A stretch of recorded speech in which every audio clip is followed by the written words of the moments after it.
Hey everybody, my name is Antonio Melendez, aka Chef Eventito. You can follow me on Instagram. That's actually my handle for Instagram.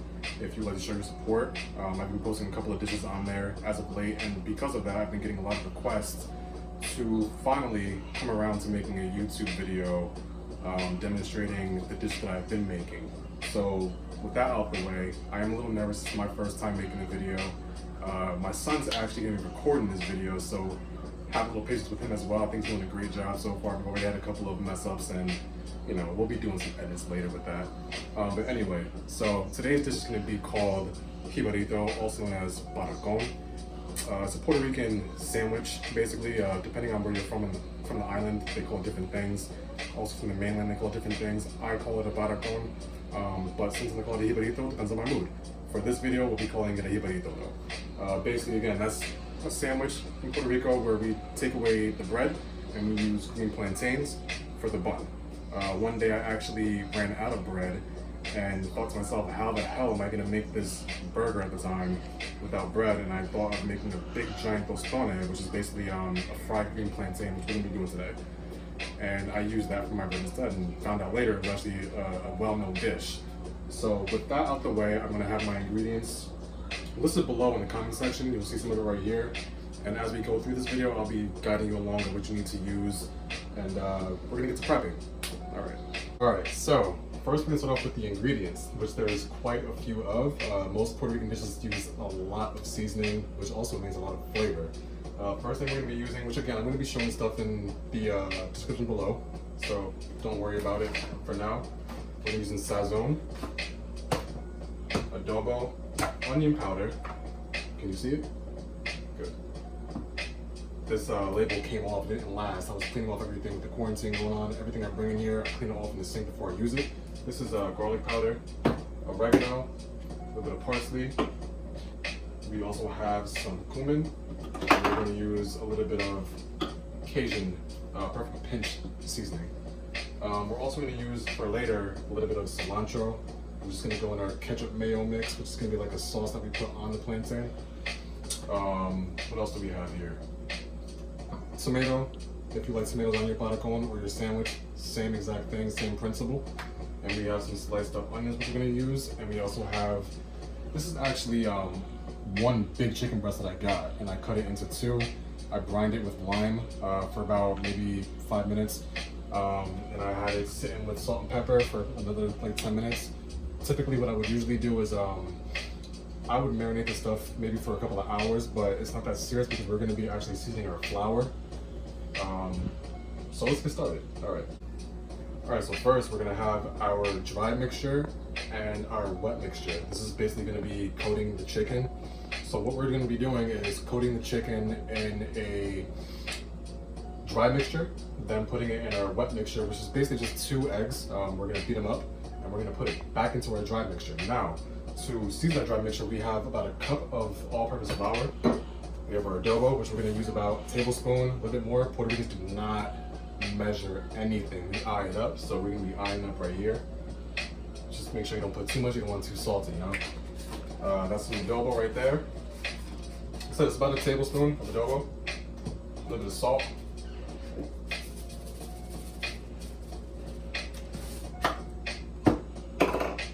This one likes to fall. I don't know what's going on. We got some pepper that we're going to be putting in here. Again, it's about a tablespoon of pepper, tablespoon of oregano. About, again, we don't measure, but if you want to be specific about it, it's about a tablespoon. We have our onion powder. Same thing, about a tablespoon for each one.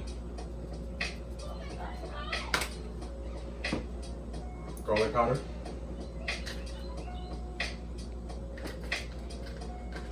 A little bit of cumin, or cumin. It goes a long way. You don't have to put too much. If you do, it's going to kind of overpower the dish, and you don't want that. You just want a little bit to kick it up a notch. We also have the Cajun perfect seasoning we're going to be using. That's going to be about like a teaspoon. You don't want too much of this either. And then a little bit of parsley. That's not going to do it. So what we're going to do is open it up a little bit and then just Just a little bit in there, not too much. What we're gonna do is grab our fork, and we're gonna mix that together until the ingredients are all combined evenly. Also, I didn't mention, I also have about a half of a cup of cornstarch in here. That also helps for the chicken to fry up and crisp a lot, like, you know, your favorite place where you go to eat, like your KFC chicken. Everyone's always like, how do you make it so crispy? Some people use cornflakes. Some people use, what do you call it, panko seasoning, which is like a Japanese seasoning. You don't really need to do all that. You can just use a little bit of flour and some, what do you call that? I'm having a brain fart right now. The cornstarch. And mix that in together. Like I said, it's a cup of flour, half a cup of cornstarch. Mix it together with the seasoning. And then we're gonna get ready for our wet ingredient, which is basically 2 eggs battered up. So with that, we have 2 eggs. I put myself in the sink for now. A couple people do that too. You know, it is what it is. Trying to go fast here. So we got 2 eggs that we're gonna whisk together with our fork. Come a little closer, I'll come to you. We're gonna just whisk that until it's all solid, until it's basically like a yellow, fluffy little mixture that we're gonna coat our chicken in before we put it into the flour.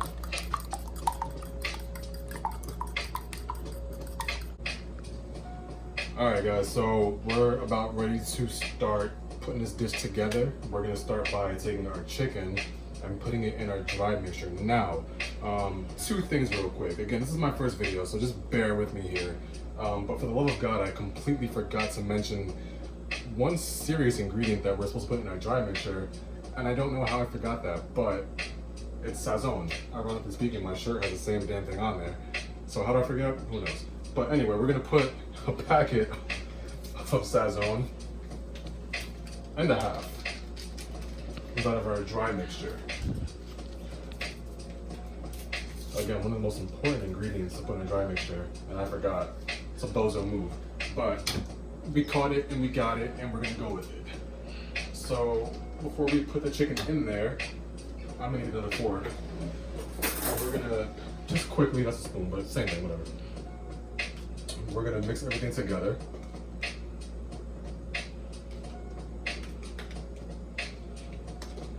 And then begin to put our chicken in the flour. Can you see? Mm-hmm. Good. Make sure you coat the chicken really well. You want nothing uncovered.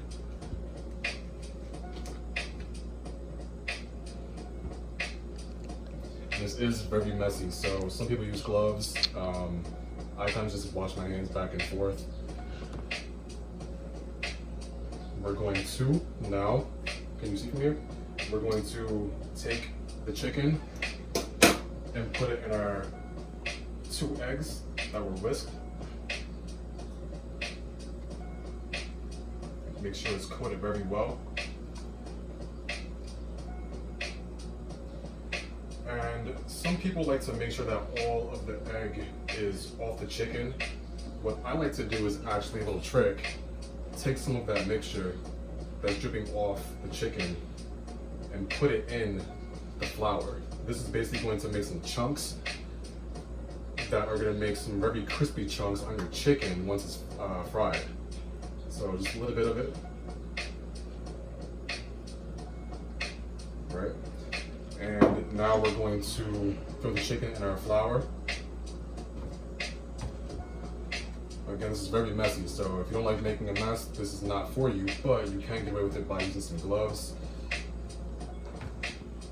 We're gonna coat that completely.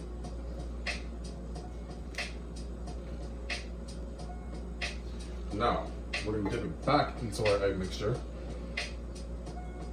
Again, make sure it's completely coated.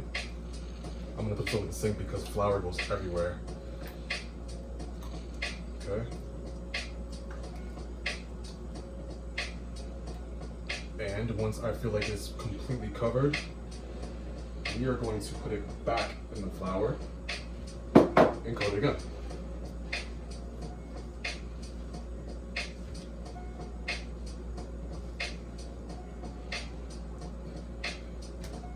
Okay, and you can already kind of guys seen the chunks come together on the chicken, which again, once it fries, it's gonna get that crispy texture that you love from all your favorite fast food restaurants that are horrible for you, but it's so good.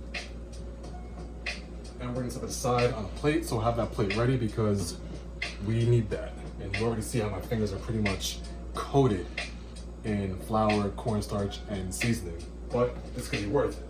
So we're gonna get our second chicken ready. We're going to put it back in the flour again. Completely cover it, guys.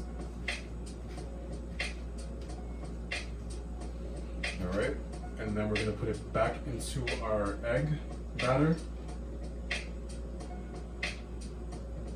And I kind of want to throw a little bit more egg in here just to get some more of those crispy chunks. Use your hand. I don't know if you want to come a little closer so they can see it. Camilla. All right, just a little bit in there. We're going to chunk it up a little bit. Cool. Can you see it? Mm-hmm. All right. You probably will have some on your hand. You can actually use that from your hand. Get a little bit of flour so it can loosen it up a little bit. And get the stuff off your hand like this. And you'll have some chunks in your flour. It's almost like a breadcrumb that you're using. All right, so I'm pretty satisfied with that. Just getting a little bit more off. All right, then we're gonna go back to coating our chicken, and then we're gonna put it in our dry mixture. Also, a little FYI, if you want it like super crunchy, you can actually do this a third time, which I might do, just because my son likes his chicken extra crunchy, and if it's not extra crunchy, then he will tell me. So we might actually put that first chicken back in there one more time, just because there's some really nice chunks in there that I like to get on the chicken before I put it into my deep fryer. You can press it a little bit if you want, throw the flour back on there, make sure those chunks are on there. All right, so that's pretty much how it's going to look. We're gonna set it aside.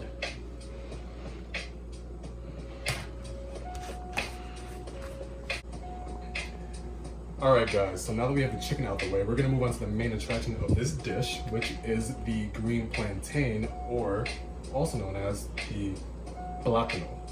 Make sure it's green. These are not bananas. This is a sweet plantain. I wait for them to turn black to make noodles, they call it. But for now, this dish is going to be called for green plantains. Your chicken you can set aside in the fridge or the freezer. I prefer the freezer for now. And we're gonna start cutting and peeling this. Now, some people have no idea how to cut this. It is kind of a pain in the butt if you haven't done this before. You also might want to wear gloves because when you're using your fingers to peel this plantain, it has a tendency to turn your fingers black. So if you don't mind that, then you can just start cutting away. If you don't want your fingers to turn black and sitting there in the sink scrubbing for minutes and minutes and minutes, then put some gloves on. First thing you're gonna do is take your knife, cut the ends off. Can you see? Cool. My son wants to remind you guys that he is actually only 8 years old, so don't pound him in the comment sections, or me, please. Again, except for this video, I'm gonna throw these out. I missed. I am not Jordan. My God, that's all over the floor, but we'll get that later. We're gonna cut our plantains by cutting the front, back off, and then we're gonna take our knife and we're gonna not go into the flesh of the plantain, but just get the skin and go down the side of that, and then take your knife and kind of wedge it in there and push it back.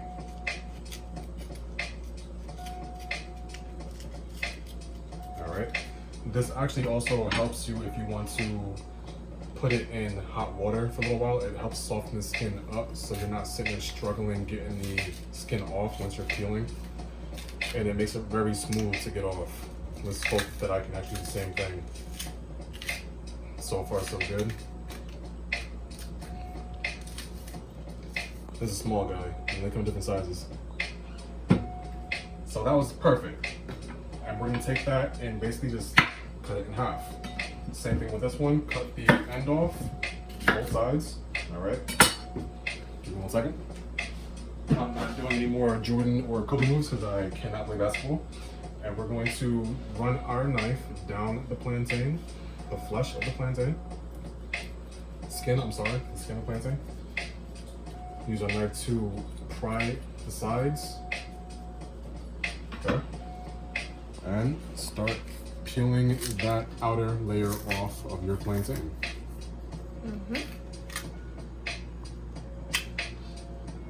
This one's giving me a little bit of trouble, but it's not too bad. And that's pretty much how it should be. Again, if you want to run it under some water, it does help with the process of taking this off. Okay. And we're going to do the same thing, cut this bad boy in half. And then what we're going to do now is get our oil ready. Our oil should be put on medium to high heat, enough to actually cover the plantains when you put them in.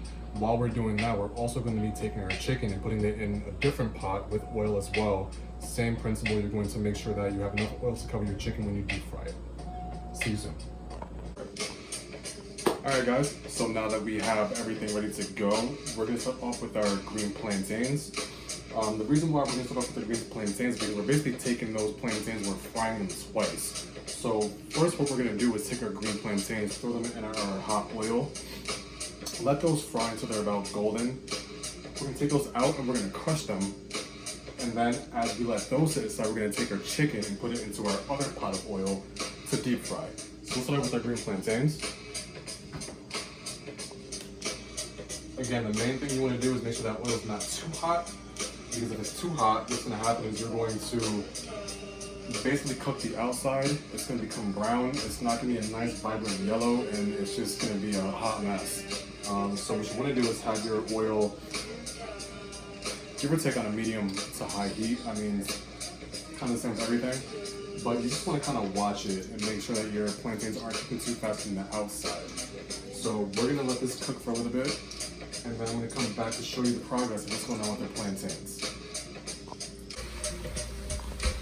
Alright guys, so this is where we're at with our plantains right now. They're pretty much getting golden brown. That's when you know you want to take it out. We also have our other oil over here waiting for the chicken to be put in and deep fried. My son wants to say something to you all. I promised him I'll get him in the video for a little bit for all the hard work he's been doing, and I appreciate it. So here's my son Camilo. Hi, I'm Camilo. I hope you're enjoying your Friday and stay safe. All right, that's awesome, man. You're doing a great job. I love you. I also want to give a shout out to my daughter Eliana. She's not here right now, but I'm sure she's having a great time, and hopefully she can see this one day and have a big smile when she sees her dad cooking. So we're gonna take these out in a second. Give me 1 minute and we'll get to everything. All right guys, so now we have our plantains out of the fryer. Actually, before I get into that, what I like to do sometimes is I actually cut the ends off because they're a little too big.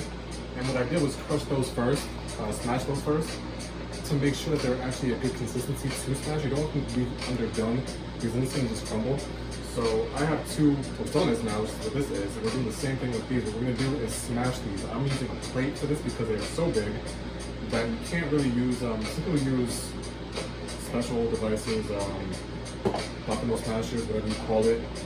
Typically use cans, which is perfectly good for the size of a tostone, but because this is gonna be a little bit bigger because we're trying to cover the size of the chicken in the sandwich, we're gonna be using a plate. It's kind of ghetto, but it works. You can do them sideways or standing up. I'm gonna do mine sideways for this. Take your plate, make sure it's oiled up pretty good. Press it down. Okay. And move it around a little bit. And that's what you have. One part of your bun. I'm gonna take my spatula. Just move it around a little bit. Set it aside. Right as the plate. And we're gonna do it again. I wanna have a little bit more oil because I don't wanna slip into the cutting board. So let me just get a spoon. Just to cover a little bit of this cutting board with some oil. Okay. Perfect. So now we do our next one.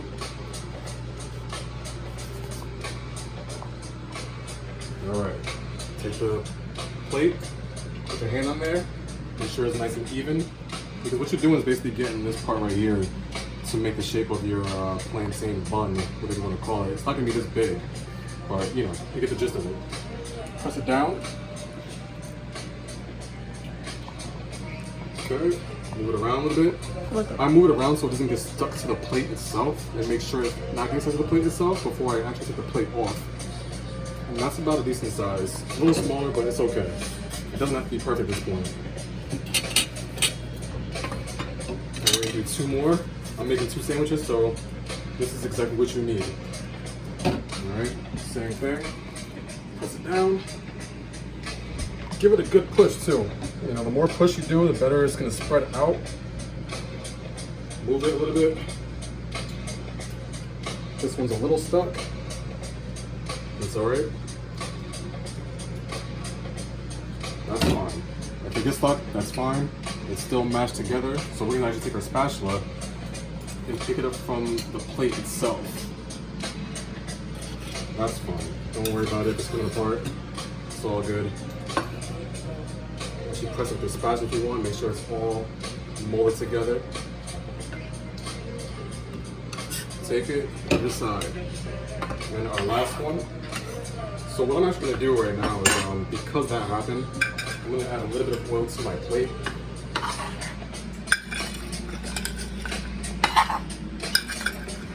That way it's not sticking. And do our last plantain.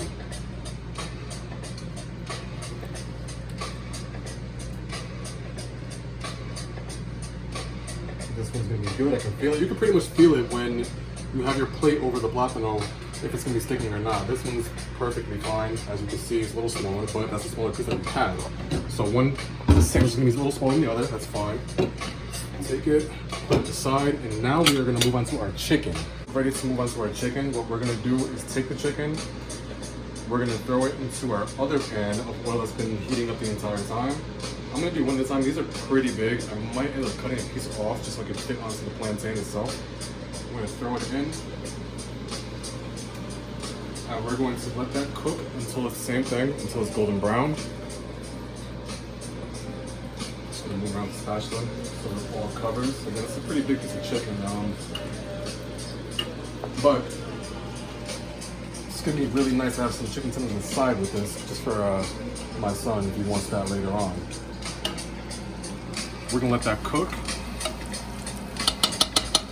These pretty much cook until golden brown for about, I want to say, 10 minutes, as long as it's on a medium-low to medium-high heat. You want to kind of have it more on the medium-high heat side. We're gonna cook it for about 10 minutes and we'll come back and show you what it looks like. Alright guys, so we finished our chicken. This is basically what it's supposed to look like. And in the meantime, while we were finishing our chicken within those 10 minutes of deep frying it, we also took our plantains and we put them back in the deep fryer to fry the second time. So again, until they're golden brown, that's what they should look. And when I took them out, all you need to do is put a little bit of salt on there if you want to use sea salt, pink Himalayan salt, whatever salt you have in your cabinet, you use it. Just don't put too much. The flavor is going to be there regardless. So now we're going to start plating our Jibarito, or whatever you like to call it, Boricua. So the first one, actually also, I mean to tell you guys, is that while we were doing that, I also made a ketchup mayo mix. This is a very popular Puerto Rican sauce that we use for some of our dishes, especially for Jibarito. I was gonna make a video for it. Maybe I will make a video for it. If you want me to make a video for it, just comment it in the comment section. It's very simple. It's just a little bit of crushed garlic and a pelon, however you want to say it, with some cut cilantro, some ketchup, and some mayonnaise. It's very simple. So, you know, you can kind of give or take how you want to make that mixture together. But if you want me to do a video for it, I will. It takes about 10 seconds to do it. So what you want to do first, I have some baby spinach. You can use lettuce, arugula, whatever you would like. I'm using baby spinach. It's actually a mix of baby spinach, lettuce, and baby greens. I'm going to use that to have ready for my plantains. First, I'm going to take the ketchup mayo mixture and I'm going to put it on top. Can you see? Sorry, buddy. All right, so first I'm taking the ketchup mayo. I'm going to put it on the bottom, on the top of my first plantain. Take a little bit of this lettuce, baby spinach mixture. All right. Boom. That's about enough. And now what I'm gonna do is actually take this chicken that I have. Like I said, they get really big when you flour everything, and I kind of figured that already. So I'm gonna actually take this and cut it in half. You can hear, maybe you can hear, I have no idea, but it's very crunchy. All right, I'm gonna take that piece of chicken, put it there, and your tomatoes, you're gonna put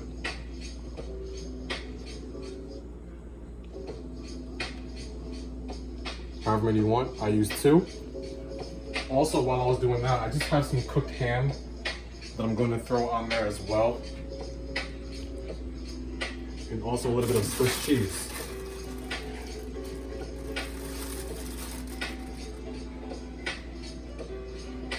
Okay. Some of my onions.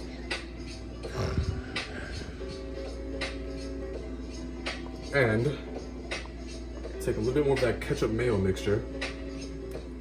I'm actually gonna use a different piece. This one's a little bigger than, well, a little smaller than I want it. And it's still hot. All right, and we're gonna throw that on top. All right, so that's basically your Jibarito or patacon, however you wanna call it. This one is made with a fried chicken with some Swiss cheese, some cooked ham, onions, tomato, and a little bit of baby spinach and spring mix. All right, guys, so this is the finished product. Jibarito. It's basically a fried chicken sandwich in this case. Fried chicken with lettuce, tomato, Swiss cheese, and some cooked ham.